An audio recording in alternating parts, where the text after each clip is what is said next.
বন্ধুরা কেমন আছো সবাই? দেখো আমি প্রতিনিয়ত যেখান থেকে ভিডিও ছাড়ি সেখানে এসেছি এই পাহাড়ের কোলে পুকুরটাতে সবাই স্নান করে। কত সুন্দর সিনারিটা একটু দেখানোর চেষ্টা করি।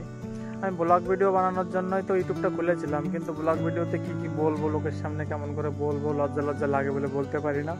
তাই ফাঁকা জায়গায় এসেছি বলে প্র্যাকটিস করছি, মনের যে ভয়টা সেই ভয়টা কাটাচ্ছি। তো ধীরে ধীরে আমি লোকের সামনে গিয়ে কথা বলার চেষ্টা করবো, ভিডিও দেওয়ার চেষ্টা করব। তো তোমরা কে কেমন আছো কমেন্টে জানিও। আমি দুদিন ধরে ভিডিও ছাড়তে পারছি না, আমার শর্টও ছাড়া হচ্ছে না, ভিডিও ছাড়া হচ্ছে না। সংসারে অশান্তি লেগেই থাকে, তার মধ্যে দিয়ে আর ভালো লাগছে না, মুড সবসময় ভালো থাকে না। তো দেখো দেখানোর চেষ্টা করি, দেখা যাচ্ছে কিনা জানি না। তবে ওই দূরে পাহাড় আছে, পাহাড়ের কোলে দুই পাশে দুটো পুকুর, একটা পাশে মানে লেডিস স্নান করে, একটা পাশে জেন্টস স্নান করে। আর এই যে আশেপাশে দেখছো যেসব জায়গা, এখানে ধান ছিল, ধানটা কেটে এখানে সবাই পায়খানা টায়খানা করে, পায়খানা করে এই নদীতেই সব ধুয়ে টুয়ে স্নান করে যায় বলে মনে হয়। নদীর জলটা মানে পুকুরের জলটা এত পরিষ্কার। তো কেমন আছো সবাই? ভালো লাগলে ভিডিওটা লাইক করো আর আমার পাশে থেকো। Bye bye.